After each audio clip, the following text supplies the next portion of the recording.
Apa kabar Wong Kito Galo? Selamat berjumpa kembali dalam program berita seputar iNews Sumsel.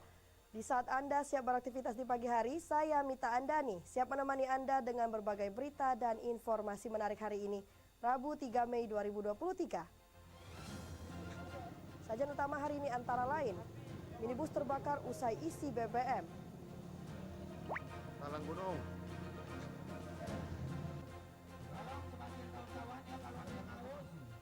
Ribuan buruh turun ke jalan.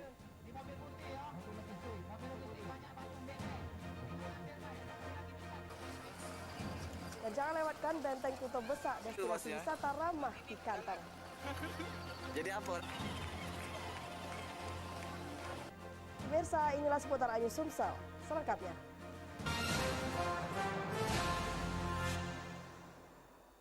Informasi pertama, pemirsa, diduga akibat kebocoran tangki bahan bakar, satu unit minibus hangus terbakar di SPBU Talang Gunung, Kecamatan Tebing Tinggi, 4 Lawang.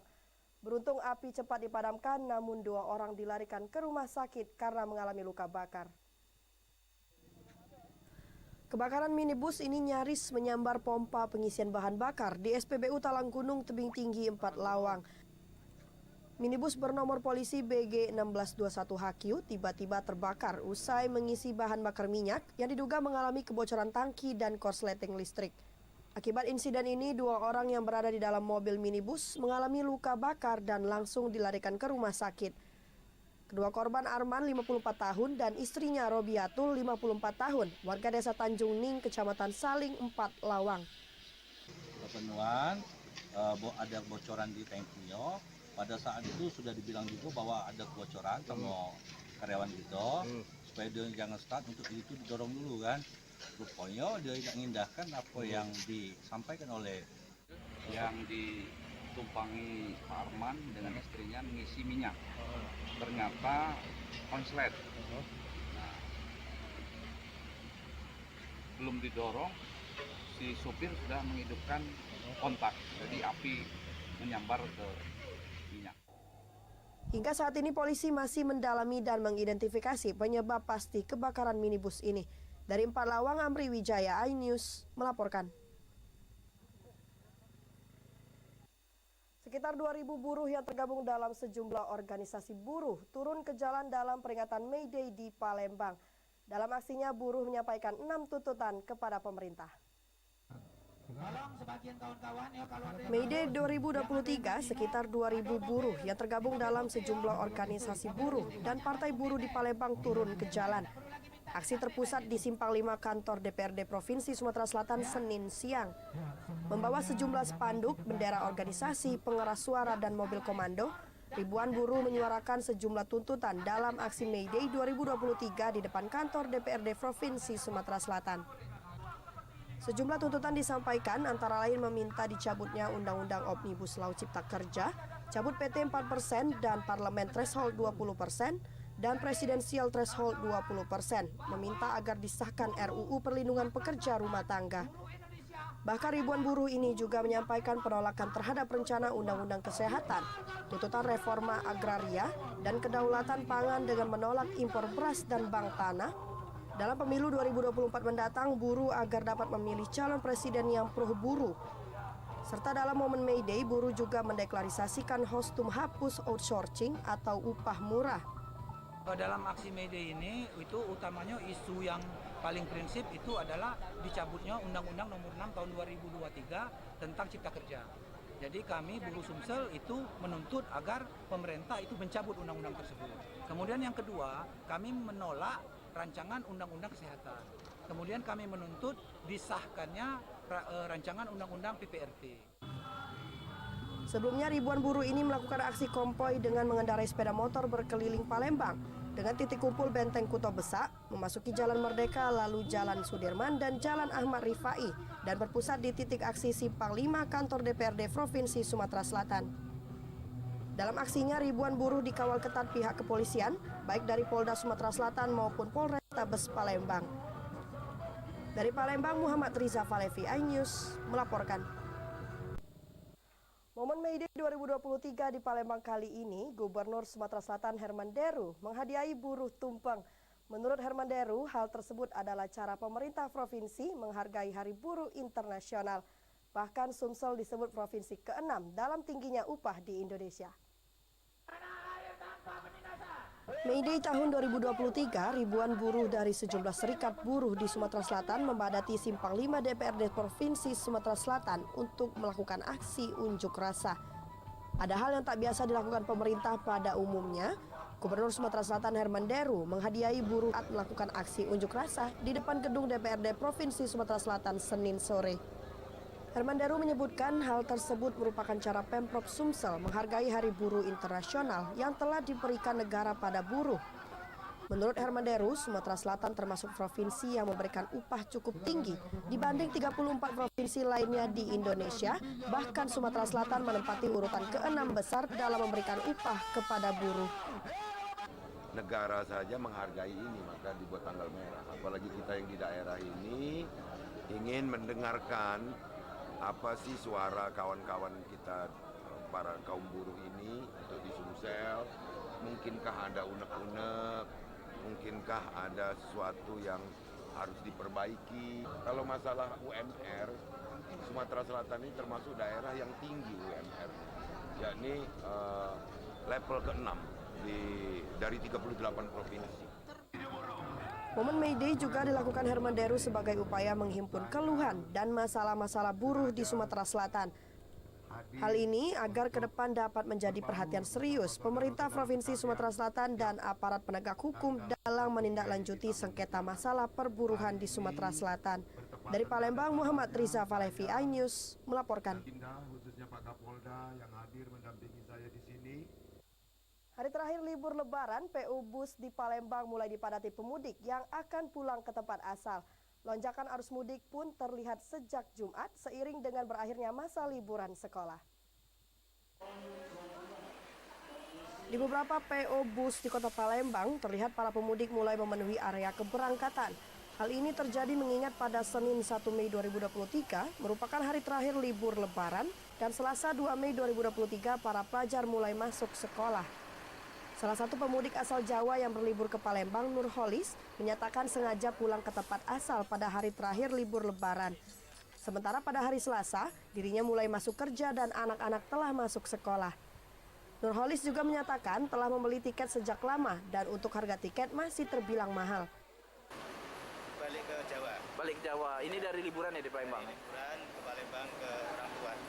Oh, ini. Kenapa milih hari ini nih untuk berangkat ke Jawa? Ya, karena tiketnya ada hari ini. Tiketnya baru ada hari ini? Di dalam tanggal 29, cuma adanya tanggal ini. Dari itu online internet. Dari Oh, internet sudah lama ada, kita pesan ya? Dia ada apa ya? Dia kayaknya ada ini sendiri, online tiket sendiri sih, Rosalia Indah ini. Iya. Udah lama, dari tanggal berapa ya? Pokoknya lama, begitu aku nyampe Palembang langsung pesan lagi. Oh, langsung. Hingga saat ini untuk tiket mudik di seluruh PO Bus di Kota Palembang telah habis terjual. Dari Palembang, Erwin Setiawan, iNews melaporkan.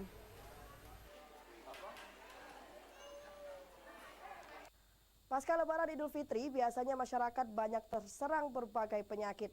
Salah satunya diare dan hipertensi. Hal ini dipicu pola makan yang tidak baik.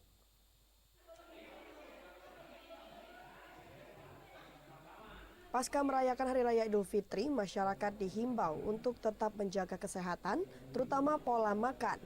Biasanya berbagai penyakit rentan menyerang pasca Lebaran akibat pola makan yang tidak sehat. Kepala Bidang Pelayanan Medis RSUD Kayu Agung Kabupaten Oki, Dr. Lubna menyatakan adapun penyakit yang rentan menyerang pasca Lebaran, diantaranya diare dan hipertensi. Hal ini terlihat dari banyaknya pasien yang ditangani di RSUD Kayu Agung, rata-rata menderita diare dan hipertensi.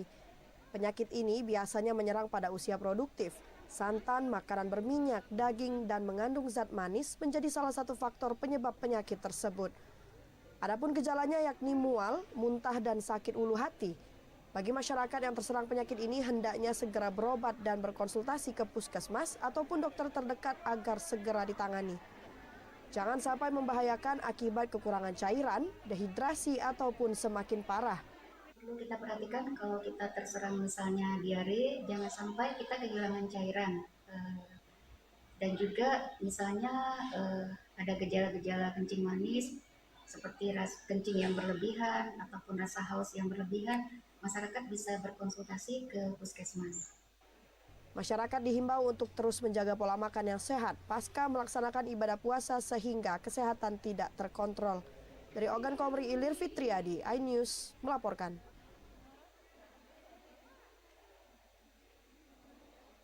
Benteng Kutub Besar, destinasi wisata ramah di kantong. Saksikan beritanya sesaat lagi. Jadi apa?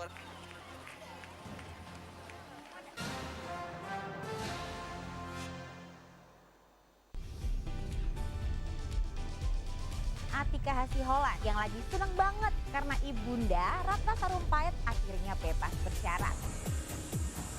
Kali ini Ruben akan melaporkan oknum yang dianggap menghina Betan dan Thalia Onsu. Digelar di kediaman Jennifer, pasangan ini sampai merogoh kocek ratusan juta rupiah demi menggelar pesta meriah.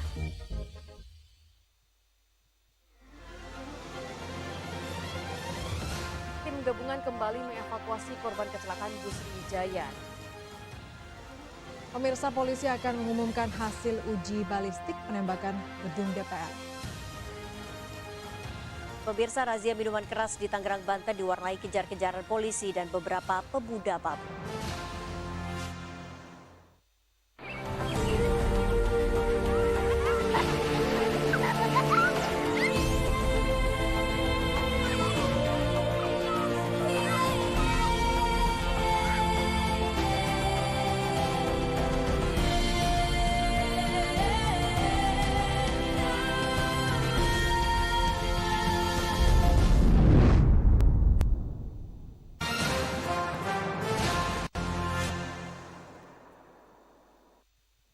Anda masih bersama kami pemirsa, mempersingkat waktu perhitungan suara dan mengurangi resiko petugas KPPS.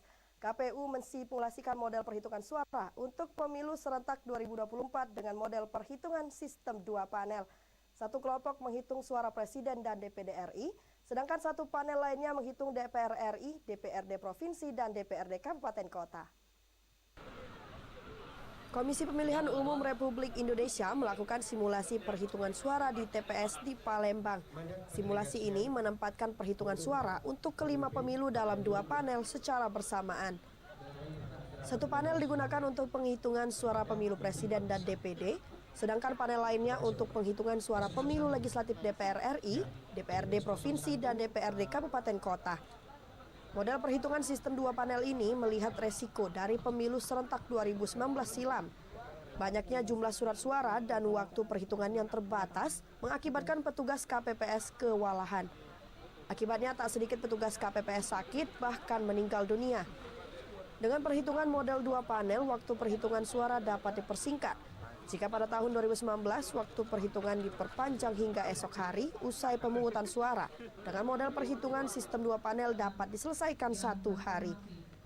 Nah, oleh karena itu kami membuat simulasi ini dalam rangka itu, kesiapan petugas, kemudian model formulir penghitungan suara yang nanti pada akhirnya diambil kebijakan yang akan dijadikan bahan materi muatan dalam peraturan KPU tentang pemungutan penghitungan suara di. Nah, di simulasi penghitungan ini ada perbedaan, yaitu kalau 2019 kan satu panel, jadi petugas KPPS hanya menghitung 1 kotak, 2 kotak, yang ketiga dan keempat. Nah, sekarang dipisah 2 panel, jadi 2 kelompok 7 orang itu akan dipisah menjadi 2. Panel 1 menghitung presiden, panel 1 menghitung presiden dan DPD, kemudian panel 2-nya secara serentak juga menghitung DPR RI, DPR Provinsi, dan DPR Kabupaten. Simulasi ini juga dapat menggambarkan situasi di TPS yang memiliki dinamika perhitungan berbeda satu sama lain. Lewat simulasi ini, KPU ingin memastikan memudahkan petugas pemungutan suara. Pihaknya juga memastikan perhitungan suara sah dan tidak sah telah sesuai standar. Dari Palembang, Muhammad Riza Falevi, iNews melaporkan. Unit Perlindungan Perempuan dan Anak Polres Oku Timur meringkus seorang residivis karena menyetubuhi anak di bawah umur. Pelaku ditangkap di sebuah kontrakan Desa Tulus Ayu, Oku Timur. Tersangka Aprizal hanya bisa pasrah setelah diringkus Unit Perlindungan Perempuan dan Anak Polres Oku Timur. Residivis ini kembali ditangkap atas kasus kekerasan seksual terhadap anak di bawah umur. Tersangka melakukan aksi bejatnya tersebut di sebuah kontrakan Desa Tulus Ayu, Oku Timur. Tersangka mengaku nekat menyetubuhi korban yang masih berusia di bawah umur karena tergiur dengan tubuh korban. Korban kemudian dipaksa untuk melayani nafsu bejat tersangka. Usai melampiaskan nafsu bejatnya, tersangka lalu mengancam korban untuk tidak menceritakan perbuatan tersangka kepada siapapun. Kanit Perlindungan Perempuan dan Anak Polres Oku Timur, Aibda Wiono menyatakan kasus pemerkosaan terhadap anak di bawah umur ini terungkap berdasarkan laporan orang tua korban. Dan setelah dilakukan penangkapan terhadap tersangka R dan dilakukan pemeriksaan, tersangka R mengakui bahwa telah menyetubuhi anak atau korban di bawah umur sebanyak 3 kali. Dan tersangka R merupakan residivis kasus menyetubuhi anak di bawah umur. Dalam catatan kepolisian, tersangka Aprizal merupakan residivis dalam kasus kekerasan seksual tahun 2013 lalu. Atas perbuatannya, tersangka dijerat Undang-Undang Perlindungan Anak dengan ancaman hukuman maksimal 15 tahun penjara. Dari Oku Timur, Jatmiko, iNews melaporkan. Pemirsa, Benteng Kutub Besar Palembang merupakan sebuah destinasi wisata di tepian Sungai Musi yang ramah di kantong. Dengan uang secukupnya, Anda dapat menikmati keindahan Ampera beserta Sungai Musinya, sembari mengabadikan momen ditambah lagi banyaknya wahana bermain anak dan keluarga. Jika Anda berada di Kota Pempek, menghabiskan waktu libur bersama teman maupun keluarga, Benteng Kutub Besar mungkin menjadi pilihan yang tepat untuk menghabiskan waktu berlibur Anda. Selain sangat ramah di kantong, Anda dapat menikmati view indahnya Sungai Musi beserta megahnya jembatan Ampera. Ditambah lagi banyaknya jajanan khas Palembang serta wahana bermain bagi anak maupun keluarga akan membuat liburan Anda selama di Palembang terasa berkesan. Sejumlah pengunjung menyatakan sangat menikmati destinasi wisata Benteng Kutub Besar ini yang menyajikan keindahan panorama tepian Sungai Musi.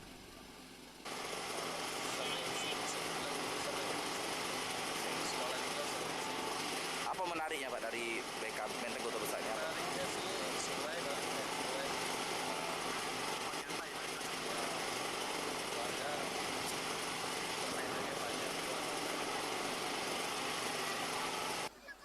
Benteng Kutub Besar Palembang ternyata juga memberikan berkah bagi para penyedia jasa angkutan sungai. Dalam satu hari, mereka bisa meraih uang puluhan ribu hingga ratusan ribu rupiah dari jasa angkutan sungai bagi wisatawan yang ingin menjelajahi Sungai Musi. Biasanya kemana Pak ya Pak? Ini Pak, kalau untuk Tergantung yang kunjung. ke daerah mana Pak? Pulau Maro Yang banyak ya Pak. Kalau ini berapa kali atau berapa banyak penumpang Pak sehari Pak? Ya tergantung di penumpang. Kalau penumpang rame lebih dari 2-3 kali.